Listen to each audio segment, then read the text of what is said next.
Okay, welcome to a middle of the night edition to Squat Every Day. Here, I'll show you. I mean, it's more morning, but it's nighttime. It's nighttime morning. I have to deadlift today. If I'm totally honest, my hand healed 2 days ago. It was fit for duty 2 days ago, but I didn't want to do it, so I didn't. But today, there's no choice. Squatting and deadlifting in the same day is never a pleasant proposition, but no problem. So I keep the squat reps really low. You know, I work up to a daily minimum. I'll probably do 185. I'm so tired. Sorry. And then I'll do some sets of 5 on the deadlift. See what I can do. See what I can get up to today.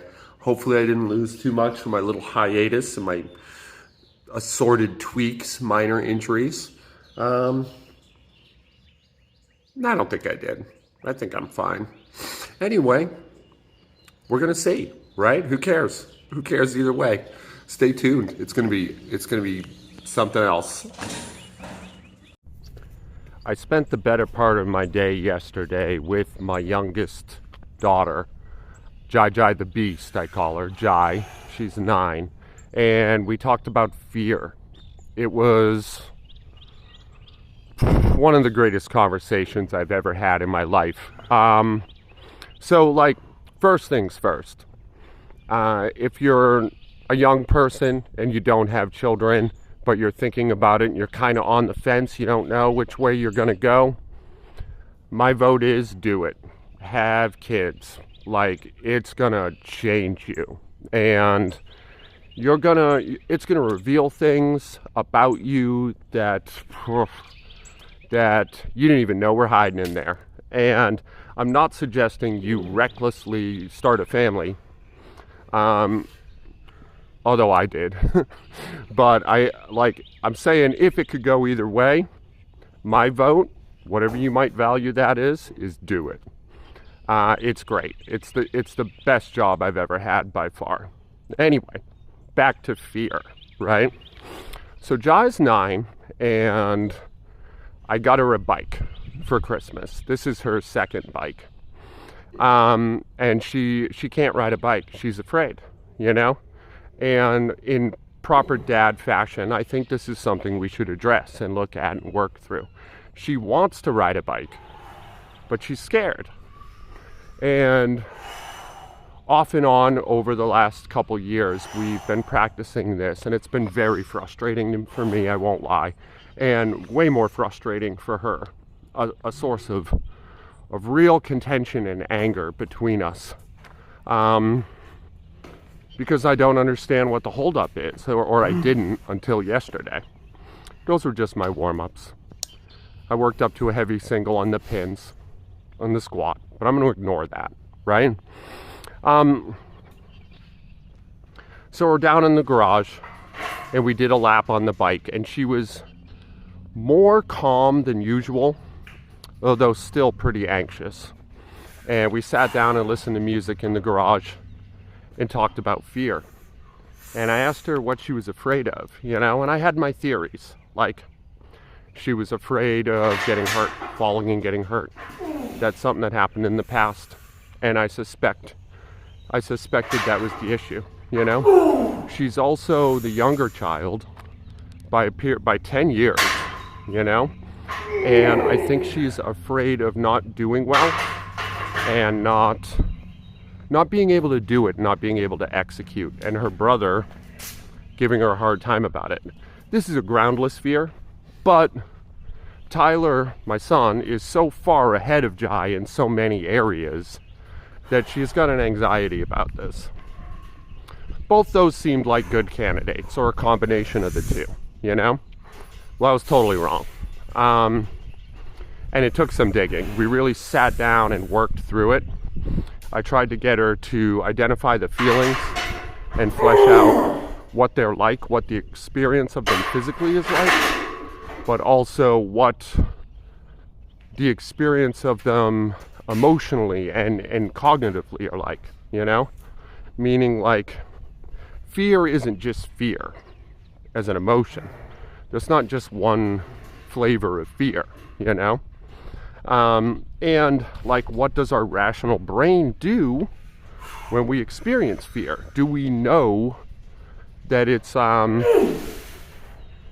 know, is it a real danger that we fear for appropriate reasons, or is it a groundless fear, you know? So I thought we'd work through that, and finally we got somewhere, you know? We had a really good talk. It was really pleasant. We were both pretty excited because we're both pseudo-philosophers. So we enjoyed like digging through this. Oh yeah, this is my max, 225. And it wasn't getting hurt, and it wasn't being embarrassed. It was falling. Just falling. The fear of falling. And it was like, wow. That is so primal. That we're all afraid to fall. All of us. You know? And like, I think it's loud noises and falling. Those are the two root fears that we can't fight our way out of. I can't leave myself hanging there. Or you. I mean, maybe you're still watching. I don't know. But, yeah. The primal fear of falling. Like, to a degree at least, there's nothing we can do about that. You know? It's like being startled by a loud noise. You could work on it. And certainly some people are jumpier than others. But we're all afraid of that. And there's no getting rid of it. It's innately, inherently human.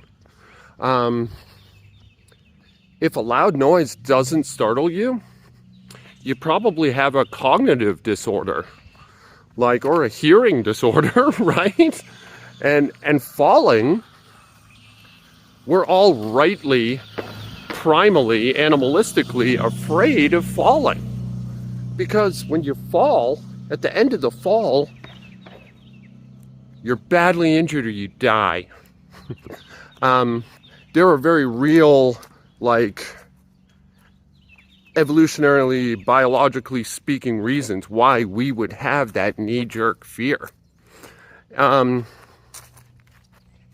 talking to her about it, man, I know I already said this, but when you have kids, you get to have these conversations with another human being, and they say things that are like, they're not just secrets that they're keeping, they're secrets that you're keeping, and they reveal you. Like, it's like they say something out loud that you've been hiding from yourself, you know? Like, I was just gutted. I was absolutely eviscerated when she said that.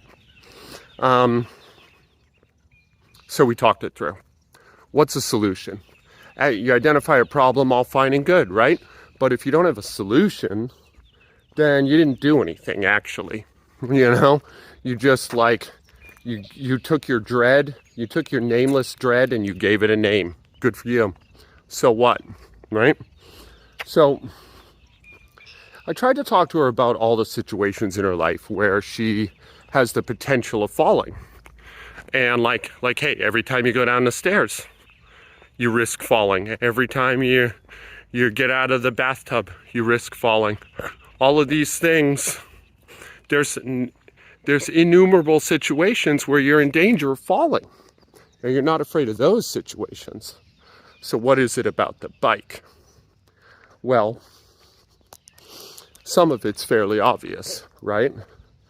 Going up and down stairs isn't a voluntary activity, nor is the bath, really. You know? I mean, I guess you could, but not really. But the bike is something you choose to get on. And you don't have to choose it. Ouch. Difficult to retort that, for sure. So I tried to talk to her about how choosing to do a thing that you're afraid of is part of how we combat fear. And I want to be respectful of her fear in the future, you know? And maybe I wasn't so good at that prior. It will take our time. We'll approach it voluntarily. But we'll never take a bigger bite than we can handle. And if it takes 10 years, it takes 10 years. But choosing not to ride the bike is nurturing the fear, right? We're giving it space to grow. And well, so what? Maybe she never rides a bike. What's the big deal? Who cares, right? It will spread. It will find a new home. And then you're scared of something else. Then you're scared of a staircase. Then you're scared of the bathtub. Pretty soon you're an agoraphobe. Now, of course, I didn't tell her that. But, like, and that's an extreme example. But we can see how something like this could spiral out of control, right? Like, that's not going to happen. But why would we give something a footing in our mind if we don't have to? Right? Does that make sense? Like, this is something we can address. And so maybe she's never fully comfortable on a bike. Maybe she never bikes around. Okay. But we don't have to be terrified, right? That's a worthy goal in and of itself. Have kids. I'm serious. Have kids. It's worth it. This is Joe in real life. I got to go to work in an hour. I love you guys. Be good to each other today. I'm going to try hard to do the same, just like always. I'm catering. I was going to do some deadlifts, but I got to lug bags of oysters all day, man. I don't want to do that. I'm just not going to. I'll see you tomorrow. 225. I squatted. I talked about fear instead, but I did a squat today, 225. It was grindy, but I didn't really feel like I had that in me, and it went okay. So tomorrow, that's it.